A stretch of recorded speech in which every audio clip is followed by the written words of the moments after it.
Hello guys, ये क्या देख रहे हो तो भाई देखते रहो, पूरी वीडियो देख लीजिए, आपको मज़ा आएगा भाई। गाइस ये न्योरापति की वीडियो है, जो कि न्योरापति ने गजब वीडियो बनाई है, जो कि सोशल मीडिया बहुत तेज़ी से वायरल हो रही है। न्योरापति ने देखिए गजब इन्जॉय की है, जो कि काफ़ी एक्टिंग से भी बॉलीवुड में प्रसिद्ध है। जो कि न्योरापति ने देखिए जा रही है और एक गजब कपड़ा पहनी है, जो कि न्योरापति को लग रही है ये बॉलीवुड में गजब सीन करती हैं, जो कि बॉलीवुड की हीरोइन है, जो कि बॉलीवुड में रहती हैं। और देखो न्योरापति की पूरी झलक रही है पूरी, जो कि एक कास्ट की पहनी है। और उधर जो है भाई, इसे दूरी से देखने पे तो कैमरा भी प्रसिद्ध हो गया। कैमरामैन जो कैमरा वीडियो शूट कर रहा था भाई, उसको भी लालच आ गया कि गजब लड़की है भाई।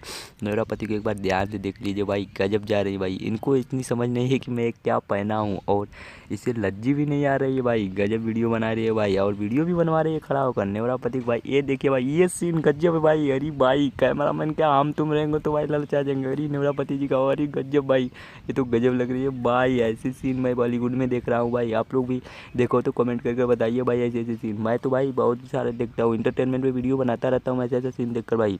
न्योरापति की ध्यान से देखिए भाई, ये जो कपड़ा है ना भाई, ये अंदर से पूरी झलक रही है भाई। आप लोग शॉर्ट वीडियो में देख लीजिए, मेरे एक शॉर्ट वीडियो डाला है भाई, गजब उसमें पूरी रियलिटी भाई आप लोग को बता रहा हूँ भाई।